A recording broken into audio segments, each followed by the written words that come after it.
રાજકોટથી વાત કરીશું। શહેર ખાતે એસએમસી દ્વારા આંગડિયા પેઢીમાં કરવામાં આવેલ મોટી રેડને લઈને બુકી બજારોમાં ફફડાટ જોવા મળી રહ્યો છે। આ તકે વાત કરીએ તો આજથી 3 દિવસ પહેલા રાજકોટના હાર્દ સમાન યાજ્ઞિક રોડ પાસે આવેલ માધવ કોમ્પ્લેક્સમાં ઓફિસ નંબર 108 109 ખાતે આંગડિયા પેઢીની આડમાં ચાલતા મોટા ડબ્બા ટ્રેડિંગ પર રેડ કરવામાં આવી।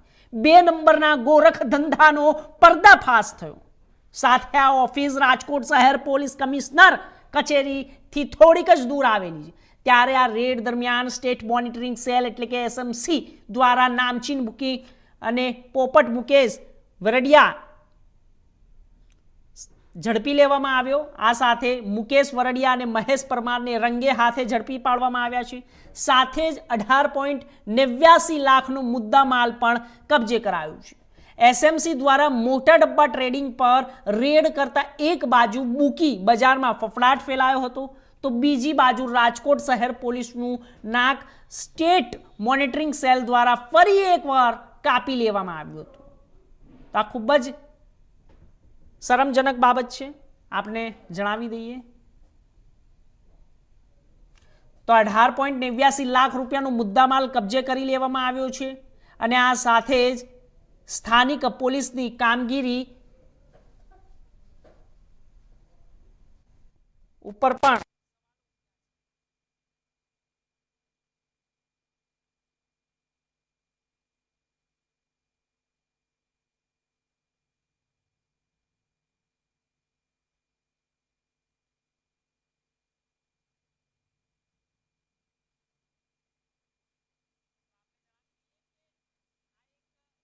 ની ઘટના છે। આંગડિયા મારફતે પેઢીની આડમાં ટ્રેડિંગનો ધંધો ચાલી રહ્યો હતો, પર્દાફાશ થયો। આ સાથે જ આંગડિયાની આડમાં ડબ્બામાં ટ્રેડિંગનો પર્દાફાશ થતાં જ હાલ સમગ્ર મામલો સામે આવ્યો છે। 18.89 લાખ રૂપિયાનો મુદ્દામાલ કબજે કરી લેવામાં આવ્યો છે અને આ સાથે જ સ્થાનિક પોલીસની કામગીરી ઉપર પણ સવાલો ઊભા થયા છે। એસએમસી દ્વારા મોટી રેડ કરવામાં આવી અને ટ્રેડિંગનો પર્દાફાશ થયો। તો રાજકોટની આ ઘટના છે।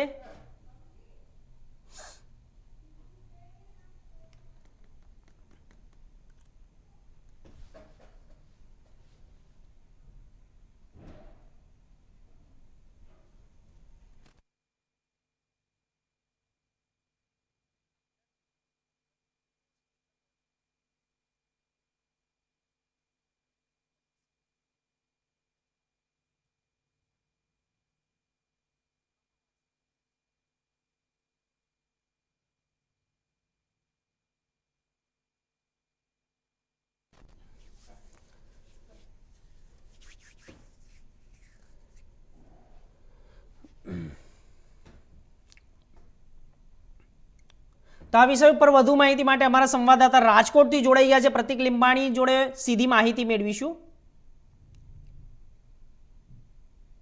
પ્રતિક, શું છે આખી આ ઘટના કે જ્યારે આવા પ્રકારની ઘટના અવારનવાર પણ સામે આવતી હોય છે પરંતુ આ આંગડિયા પેઢી મારફત દ્વારા આજે ડબ્બા ટ્રેડિંગનો પર્દાફાશ થયો છે। એસએમસીએ રેડ કરી છે અને સાથે જ સ્થાનિક પોલીસ ઊંઘતી ઝડપાઈ છે। આ ખૂબ જ મોટી ઘટના છે। પ્રતિક, શું છે આખી માહિતી વિસ્તારથી આપો।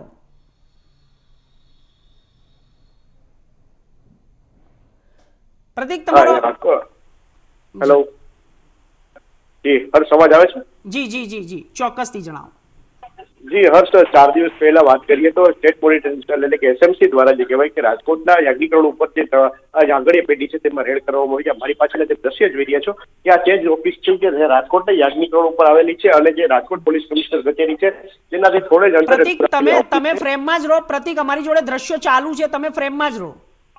જી જી હર્ષ, જે રીતે વાત કરીએ તો જે કહેવાય જે કહેવાય કે એસએમસી દ્વારા જે રેડ પાડવામાં આવી હતી ત્યારે આ જે ઘટના બની હતી, જે રાજકોટ પોલીસ કમિશનર કચેરીથી થોડે જ અંતરમાં જે ઓફિસ આવેલી છે માધવ આર્કેડ નામનું જે કોમ્પ્લેક્સ છે તેમાં રેડ કરવામાં આવી હતી અને જે કહેવાય કે આગળીય પેઢી મારફત જે ચાલતા હોય છે ડબ્બા ટ્રેડિંગનો મોટો વેપલો છે તે પકડી પાડવામાં આવ્યો હતો. સમગ્ર ઘટનાનો જે કૌભાંડનો પર્દાફાશ થતા ક્યાંક પોલીસ બેડામાં હડકંપ પછી ગયો હતો, કારણ કે જે રીતે રાકેશ પોપટ નામના જે વ્યક્તિ છે જે ડબ્બા ટ્રેડિંગ જે આંગળીય પેઢીના નામે ડબ્બા ટ્રેડિંગની દુકાન ચલાવતા હતા, જે મોટો 2 નંબરનો ગોરખ ધંધો કરતા હતા, જેની એસએમસીને ખાનગી રાહે બાતમી મળી હતી કે અહીં જે કહેવાય કે મહિનાનો 20 કરોડથી વધારેનો જે વેપાર છે તે ધંધો છે તે થતો હોય છે, લેતી દેતી થતી હોય છે.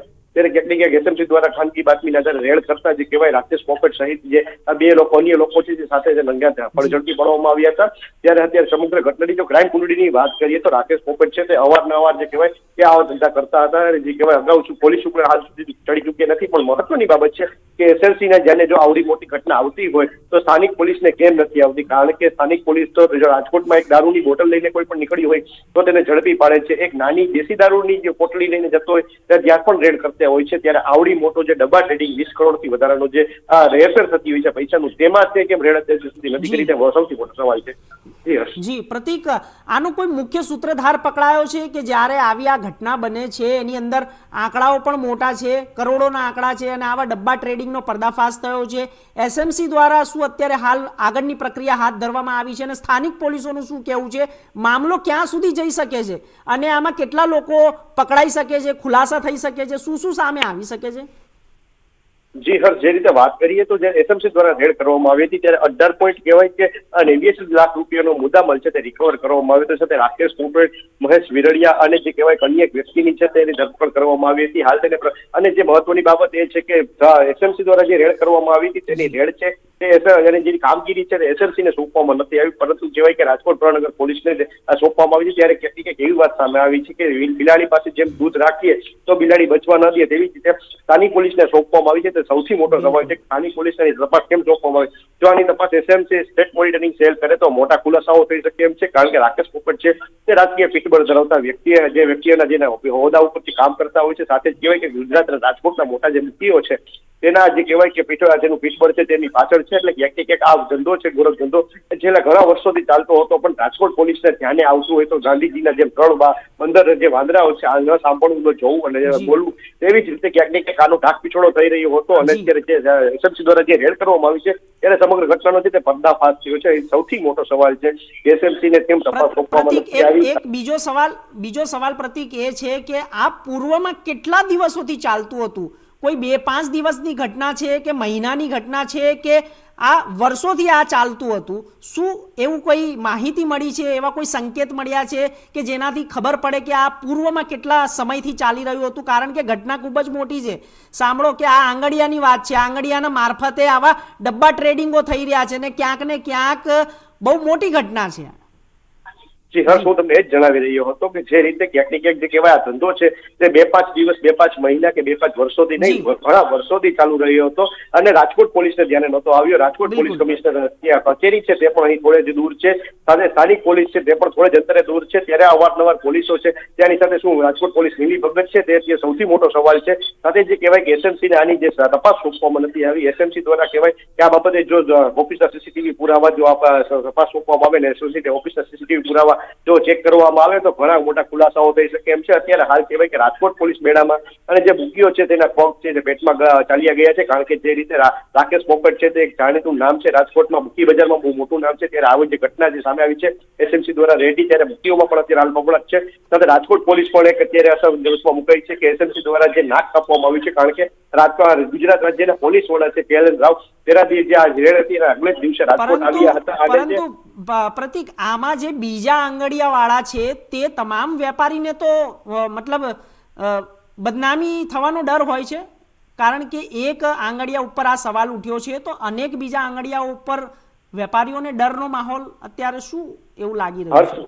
હર્ષ, હું તમને એ જ જણાવું છું, જે આખી વાત છે તે વાત જણાવું છું. શું સમગ્ર ઘટના છે તે પહેલા જાણો કારણ કે જે રીતે સમગ્ર ઘટના થઈ હતી, જે KLN રાવ રાજકોટ આવ્યા હતા, ગુજરાત રાજ્યના જે પોલીસ વડા છે, નવનિયુક્ત પોલીસ વડા છે, તે રાજકોટ આવ્યા હતા અને જેમ કહેવાય સૌરાષ્ટ્રની ક્રાઇમ કોન્ફરન્સ યોજી હતી, ત્યારે ક્રાઇમ કોન્ફરન્સ દરમિયાન જે કહેવાય કે રાજકોટ પોલીસ અત્યારે ખોબલે ને ખોબલે વખાણ કર્યા હતા કે રાજકોટ પોલીસની કામગીરીના વખાણ કર્યા હતા. ત્યારે SMC દ્વારા જે સ્ટેટ મોનિટરિંગ છે તે બીજા દિવસે જે રાજકોટ પોલીસનું નાક છે તે કાપી નાખવામાં આવ્યું હતું, ઊંઘથી ઝડપી પાડવામાં આવી હતી. કારણ કે આવડું મોટું જે 20 કરોડથી ઉપરનું ડબ્બા ટ્રેડિંગ જો ચાલતું હોય મહિનાનું અહીંયા, તો અન્ય જે કેટલા જેવાય કે એક આંગળીયા પેઢી છે તેમાં પણ આવા ધંધા ચાલતા હોય છે. તે બાબતે પણ અત્યારે પોલીસ છે તપાસ કરે તો નવાઈ નહીં અને આગામી સમયમાં મોટા ખુલાસાઓ કરી શકે તેવી હાલ અત્યારે પોલીસમાં શક્યતાઓ સેવાઈ રહી છે. પણ જો સ્થાનિક પોલીસ પાસે તપાસ આવશે તો જે તપાસ નામે જે કહેવાય કે શૂન્ય જ હાથમાં આવશે.